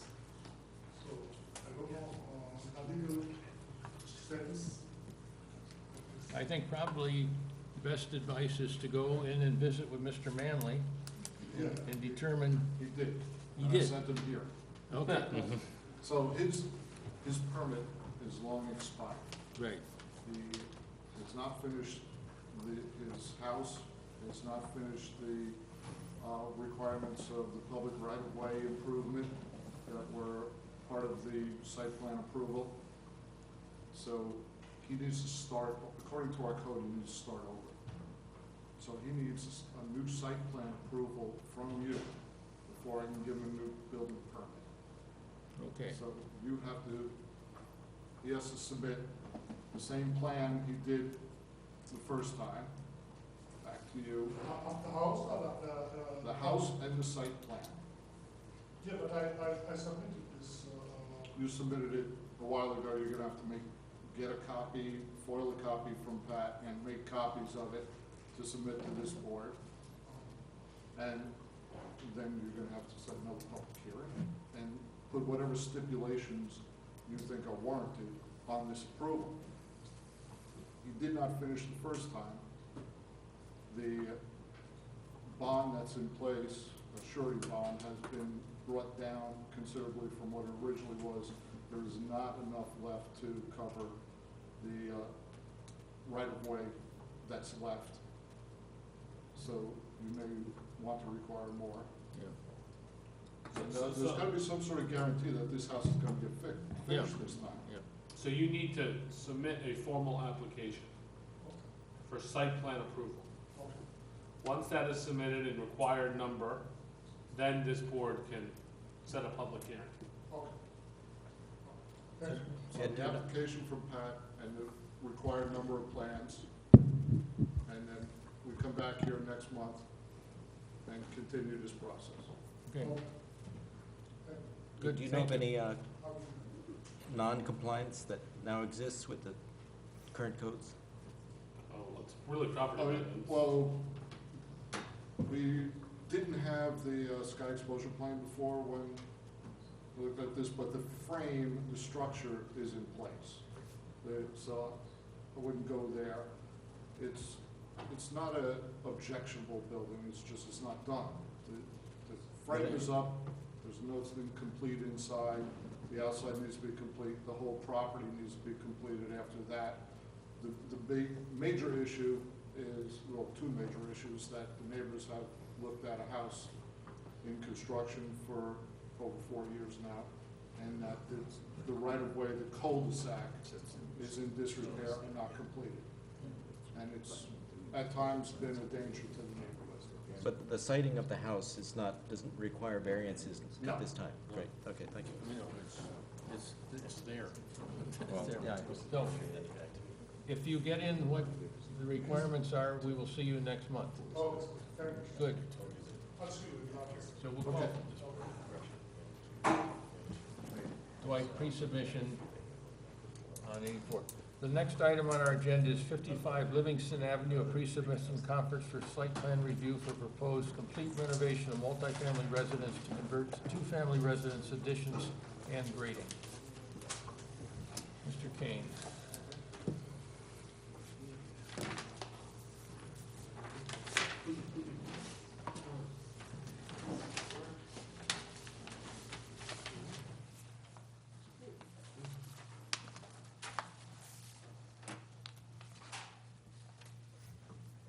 My name is Niall Kane, I'm the architect representing Ron and Lori Russo for the sort of historic restoration, addition, alteration to 55 Livingston, which you likely all know. Niall, make sure you're using the mic, please. It's right next to If you Livingston squeeze Ridge. that top handle, you can raise it. Sorry? If you squeeze that handle right under the microphone on the pole, right there, yeah. Because I'm Now to taller than that. people. Yes, you are. Big man. So this is Livingston, just run some photographs of it. 55 Livingston, of course, it's been run, Lori owned it for about 3 years, I think. Yeah. And had a previous owner for a long time, and it's been divided up into multiple apartments and not particularly well taken care of for lawn siding and so forth. So our intent here is to restore it back to its glory and make some significant improvements as well. Livingston Ridge is adjacent. There's a historic house next to it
section in a moment, but we have, we're building a retaining wall along here, and we're gonna raise this up.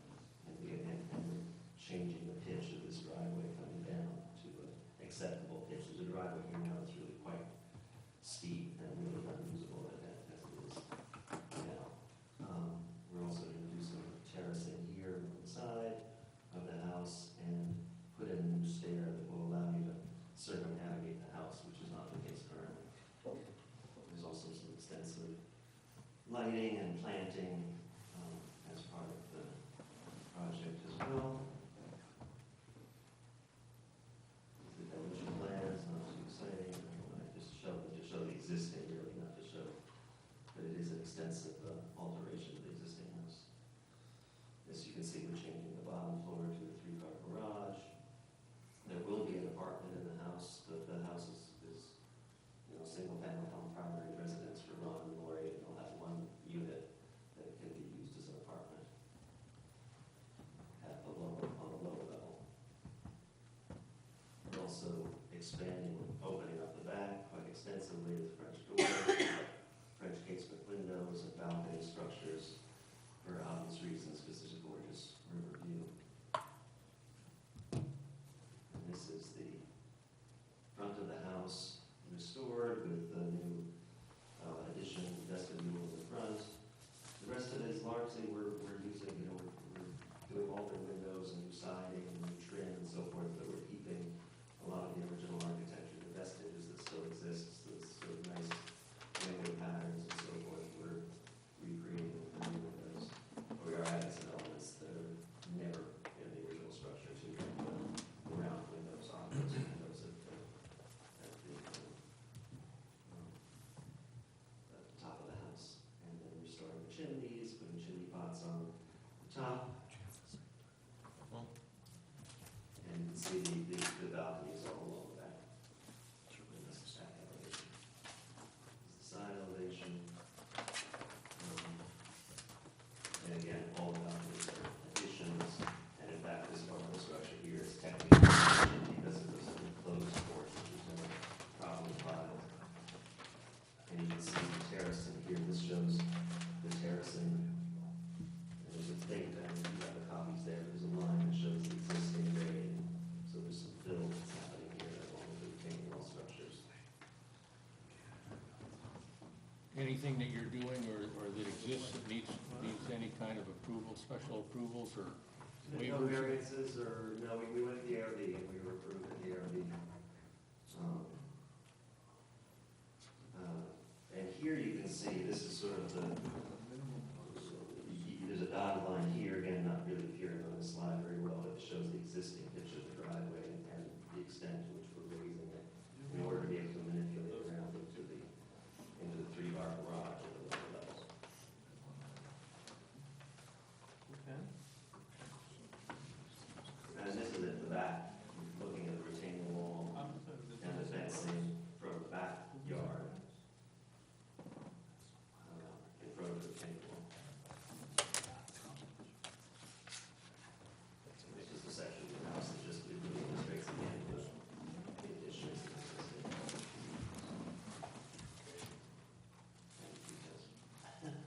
This is pervious paving that we're going to use, and stone that is matching some of the existing stone in the house that sort of creates the base of the house.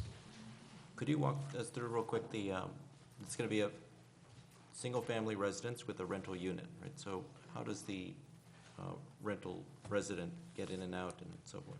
There's a private side door. Let's see, let me go backwards.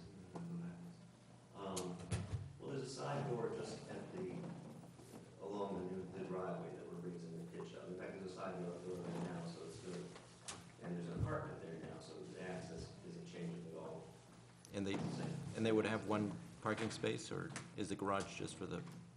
The garage is just for Ron and Lori, but there are 8 parking spaces in front. There's 2 spaces in front. On the street? No, Or there's oh, I see. in the front area. Got it, okay. Yeah, I can go through it.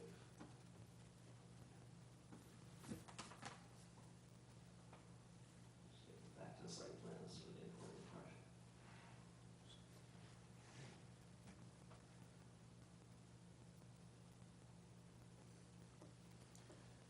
and the access is right off of here to the apartment.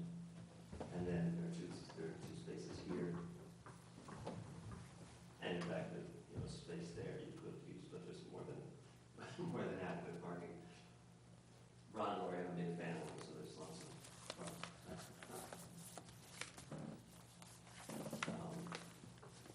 In terms of impervious surface, we're actually decreasing the impervious surface because we're showing so much impervious pavement in the existing form. Right.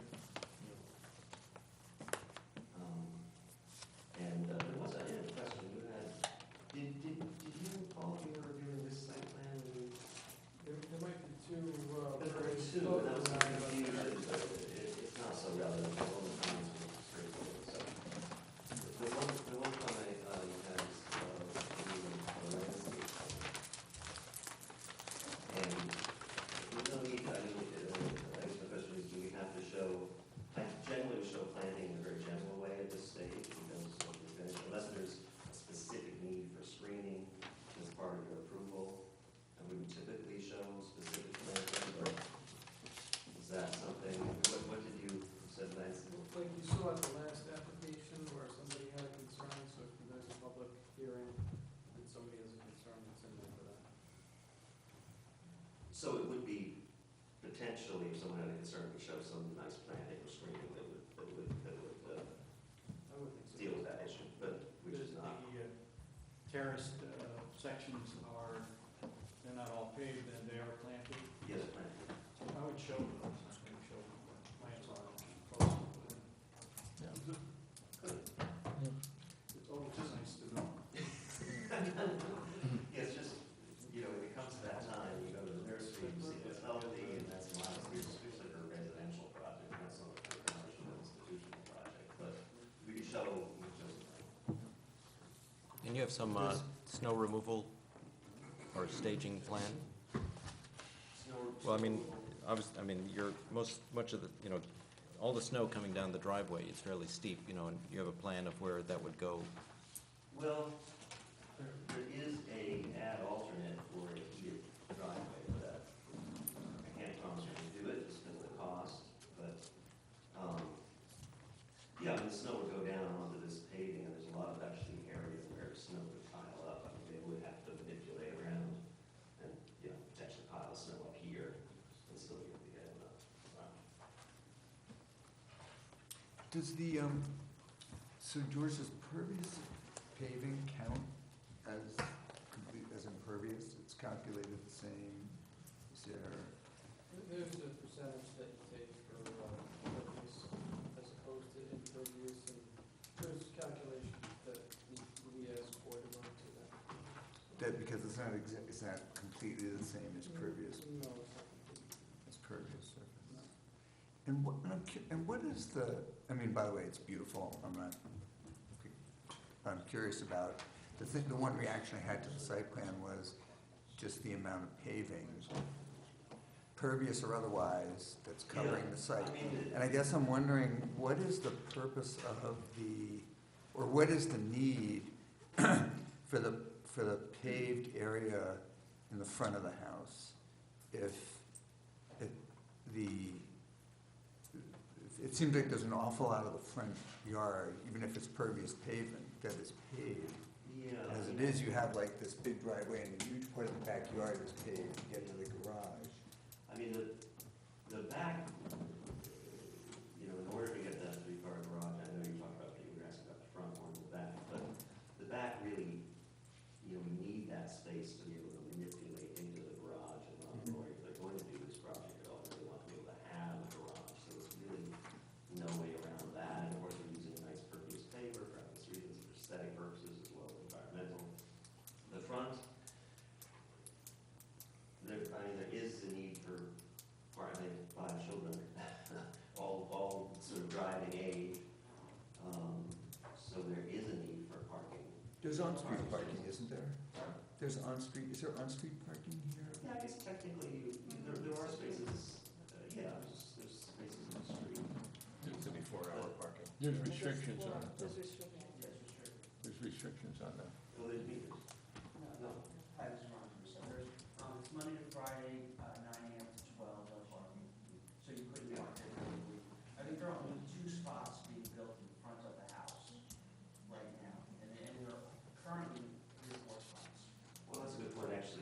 actually reducing the spots in the front of the house. Oh, I understand. I'm still don't understand quite why there's so much. Well, there's a turnaround, I mean, basically, Yeah, it's it's just a little turn. Yeah, well, you there's two spaces here, and then the ability to just go around the front, which is the way it is now, and then get to this driveway. That's where the carriage comes in. And the curb cuts are consistent. With the bus. We're not proposing any curb. And another retaining wall, I assume the neighbors, what is on what is it Livingston Ridge, or what is on Well, this is that the historical retaining? house here that we mentioned, this is all Livingston Ridge. Right. And by the way, we had a fairly extensive email exchange with Livingston Ridge, and the Ginsburgs chimed in and so forth, so that they were all sort of apprised of the project. What is the drop-off at the rear? What was the? I mean, from this paved area in the back, you have a retaining wall and, with some plantings down below that and so forth. So what's that It's actual? from 5 to 6 feet, I showed that. Okay. At least this might get fast, it doesn't like it when it's fast. I did show that elevation of the back of that wall, but it's 5'6" to 6'6" at its highest. And then it drops down more, it slopes all the way down, of course, too. I think we all probably know this property from going by it about, 20 times a month, but it would be, I think, worthwhile for the board members to walk the property, just so we understand some of these, especially around the back and so on. I don't know if we need an official site visit, but we could do it, on our own, however, because, I mean, I know the front of the house, but I've never been around back because, so. 'Cause I think that then you understand both the change in grade and the driveway and the need for the parking and all that. It's just a lot clearer. Would you be prepared if we held a public hearing next month? It looks like you're pretty well along in your drawings, so. Yeah, I'm ready. Ready when you are. Okay, well, I would move that we call for a public hearing at the August meeting. Second. All in favor?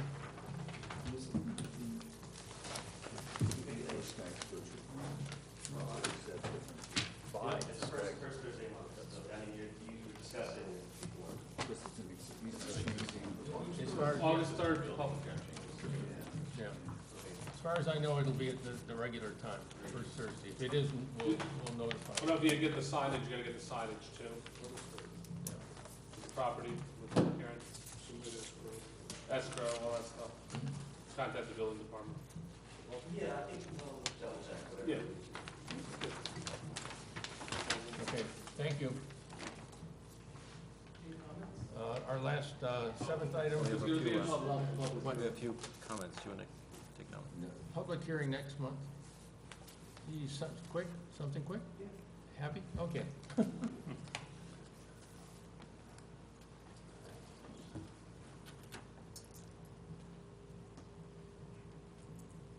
I know it's late, we were here till 11 at the architect review meeting. I'm a neighbor, 63 Livingston, and Ron has been very generous in going over all the plans with us and really talking out a lot of details. I think what he's doing is great. We have things we're going to work out together, like the driveway between the two houses. I had concerns about lighting, which was talked about. There's a gutter you might not notice at the bottom of the yard when you're talking about snow, and every time it snows, I shovel the snow to the bottom of my driveway, which is at the end level of the house. And I guess I have a more lengthened driveway, but I basically just want to say that I think he's got a wonderful project, and he's been very gracious with me as a neighbor in terms of talking out details and working things out. Good. Great. Thank you. Did you state your names? I'm Chris Seacar, 63 Livingston. Thank you. Yeah, thanks. All right, we've called for a public hearing. We will see you, next month. Thank you. Our last item on our agenda is 5 Maplewood Avenue, excuse me, a pre-submission conference for site plan review of proposed 2-story rear addition, blah, blah, blah.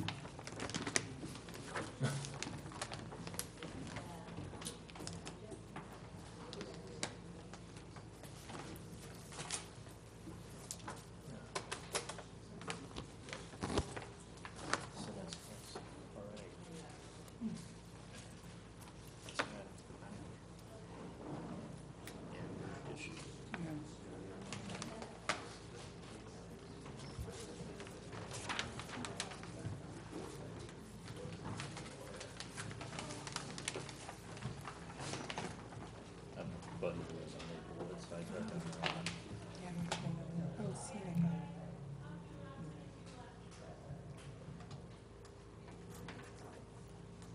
evening, everyone. Thomas Stokowski here on behalf of owners of the Fairbank Holding and also presenting project for Mitchell Koch Architects and tonight.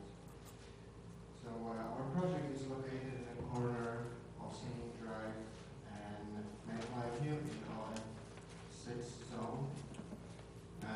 On the property on the lot that is very big for the zone. It's 20,500 square feet lot. So our client's intention is to enlarge the partial configured plan of the house by adding two-story addition at the rear to the crawl space and below and above. Let me show you the house.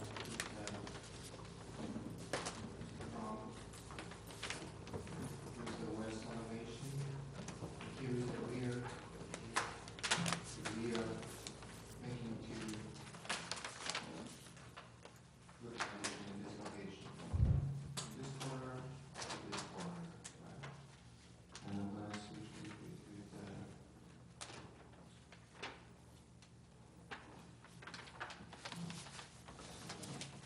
we're talking about this is the rear elevation where the addition is right here. Basically, the first floor is the kitchen and the family room, and the second floor is master bedroom and master bathroom. Right? It's a very big lot. We basically trying to extend the language, architectural language of the existing house. So it's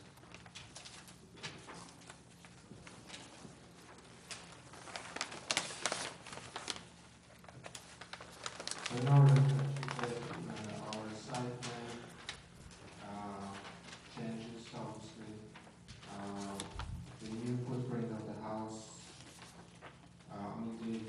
the footprint of the house is going to increase by 594 square feet, so it's about 2.8% for the building coverage, and also we adding a new patio and new walks here and there, so that's going to increase.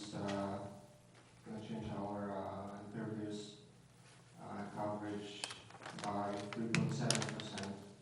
But all this is still within the allowable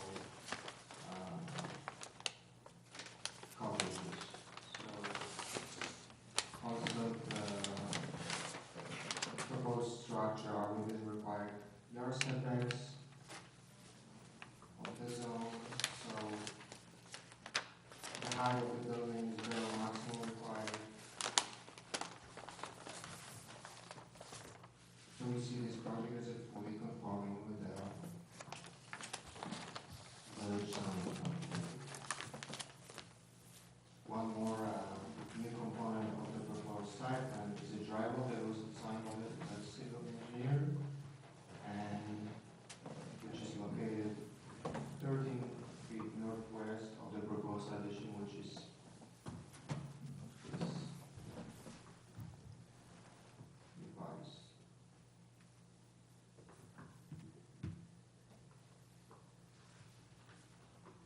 So if you have any comments, questions?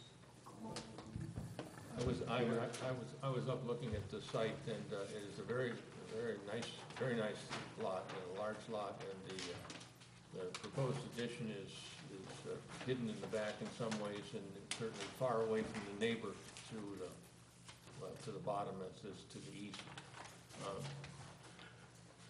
So I think, I think it'll be a great enhancement for the house. In general, I think in terms of the amount that's being done, it's always a thought, well, maybe we could waive site plan approval. I really feel that I would hate if I were a neighbor to wake up and find something was being done, that's fairly significant on a house that I wasn't aware of. So I think I would recommend we call for a public hearing at our next meeting and if we could have an approval prepared, we can presumably act at that point. But Also, have you, have you, I forgot what you said, have you already been to the AHRB? No. No, no, so my question is whether we should, whether we could go for our meters, for our next meeting. Okay. Later, are we okay to proceed with this? And have? Yeah, because it seems like it's much more of an AHRB Yeah. baby than ours. We would allow you to go concurrently, but you need, I know you're gonna comply with the SCP, but you need to submit that drawing.